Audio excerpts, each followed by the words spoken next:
Please friends, தயவு செய்து சேனலை சப்ஸ்கிரைப் பண்ணுங்க. பக்கத்துல உள்ள பெல் பட்டனை பிரஸ் பண்ணுங்க. ஒரு ஊரில் உழவன் ஒருவன் வாழ்ந்து வந்தான். அவன் பெரிய மீசையுடன் பார்ப்பதற்கு பயங்கரமாக இருந்தான். உழுவதற்காக அவன் வைத்திருந்த கலப்பை உடைந்து விட்டது. புதிய கலப்பை செய்வதற்கு மரம் வெட்டுவதற்காக பக்கத்தில் இருந்த காட்டுக்குள் நுழைந்தான்.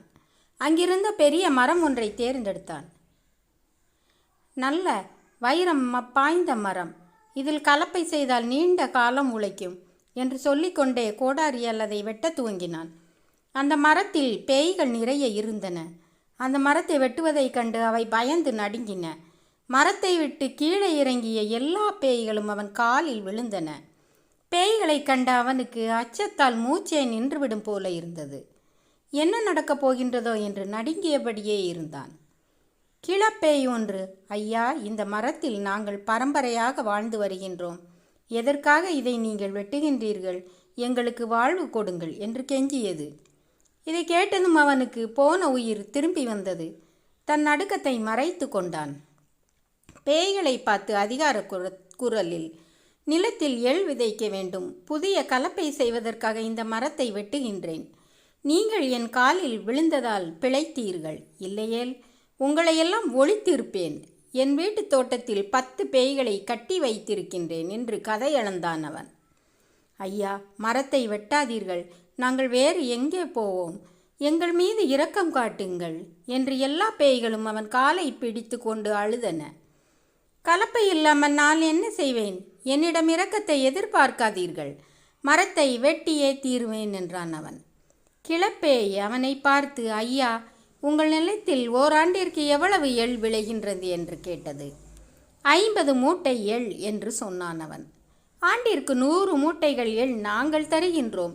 இந்த மரத்தை வெட்டாதீர்கள் என்று கெஞ்சியது அது. உங்கள் மீது இறக்கப்பட்டு இந்த மரத்தை வெட்டாமல் விடுகின்றேன். ஒவ்வொரு ஆண்டு அறுவடை நேரத்தில் 100 மூட்டை எள் வந்தாக வேண்டும் என்று கூறினான். வரத்தவறினால் இந்த மரத்தை வெட்டுவதோடு நிற்க மாட்டேன், உங்களையும் அழித்து விடுவேன் என்றான். எங்கள் வேண்டுகோளை ஏற்றதற்கு நன்றி. நாங்கள் சொன்ன சொல் தவற மாட்டோம் என்றது அந்த பேய். மகிழ்ச்சியுடன் அவனும் வீடு வந்து சேர்ந்தான். அறுவடை காலம் வந்தது. பல இடங்களில் விளைந்த எள்ளை பேய்கள் திருடின. எப்படியோ 100 மூட்டை எள் சேர்ந்து அவனிடம் கொண்டு வந்தன. பேய்களை பார்த்து, அவன் சொன்னபடியே எள் கொண்டு வந்திருக்கின்றீர்கள். என்னை ஏமாற்ற முயன்றால் நான் பொல்லாதவன் ஆகிவிடுவேன். ஆண்டுதோறும் இப்படியே வரவேண்டும் என்று மிரட்டி அவற்றை அனுப்பி வைத்தான். நடுங்கிய பேய்கள் அங்கிருந்து சென்றன. சில நாட்கள் கழிந்தன. புது பேய் என்ற பெயருடைய பேய் தன் உறவினர்களை பார்க்க அங்கு வந்தது.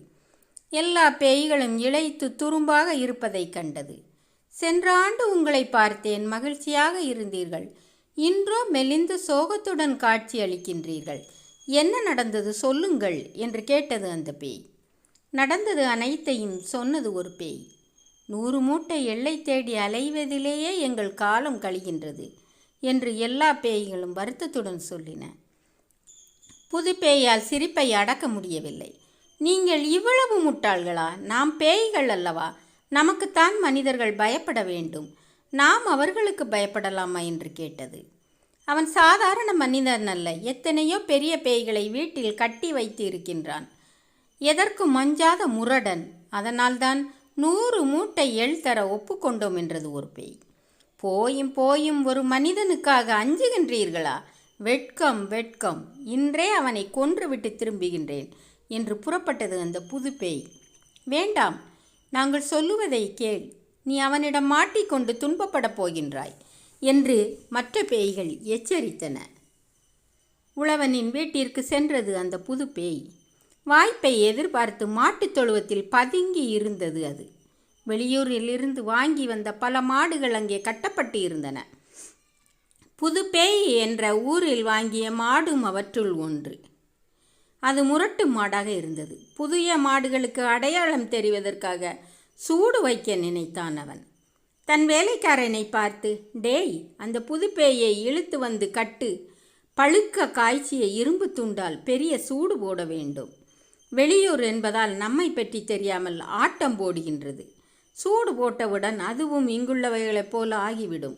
ஒழுங்காக பணிந்து நடக்கும் என்று உரத்த குரலில் கத்தினான் அவன். பதுங்கியிருந்த புது பேய் இதை கேட்டு நடுங்கியது. ஐயோ, எல்லா பேய்களும் தடுத்தனவே, என் ஆணவத்தால் அவற்றை மீறி வந்தேனே. பெரிய மீசையுடன் இருக்கும் இவனை பார்த்தாலே பயமாக இருக்கின்றதே.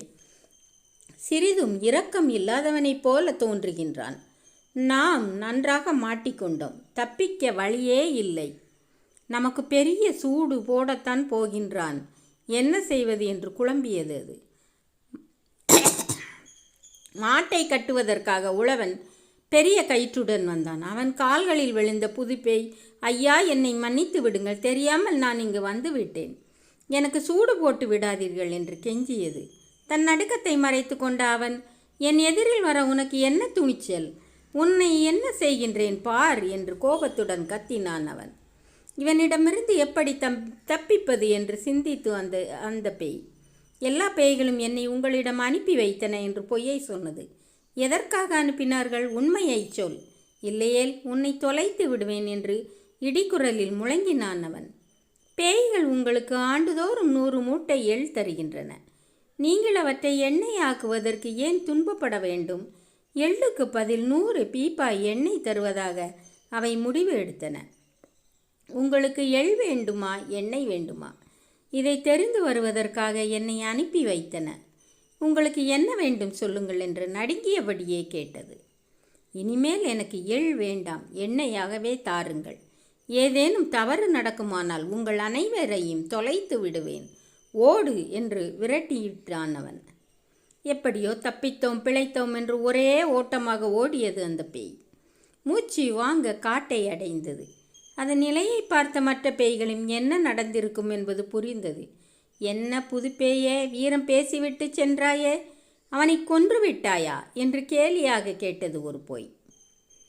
உங்கள் பேச்சை கேட்காதது தப்புதான். முரடனான அவனிடம் நான் நன்றாக சிக்கிக்கொண்டேன். எனக்கு பெரிய சூடு வைத்து இருப்பான். அதை இப்பொழுது நினைத்தாலும் என் உள்ளம் நடுங்குகின்றது. என் அறிவு வேலை செய்தது. எப்படியோ அவனிடமிருந்து தப்பி வந்து விட்டேன் என்றது. அவன் பெரிய ஆளாயிற்றே, அவனிடம் என்ன சொல்லி தப்பித்தாய் என்று கேட்டது அந்த கிளப்பேய்.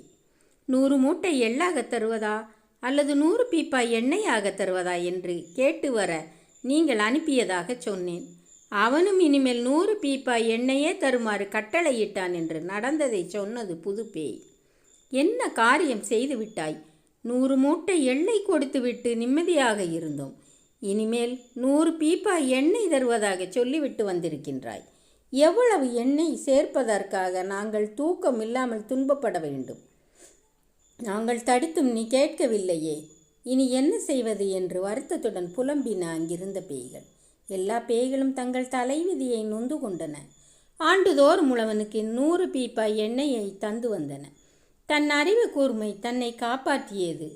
உழைக்காமலேயே வளமாக வாழும் வாய்ப்பும் வந்தது என்று மகிழ்ந்தான் அந்த உழவன்.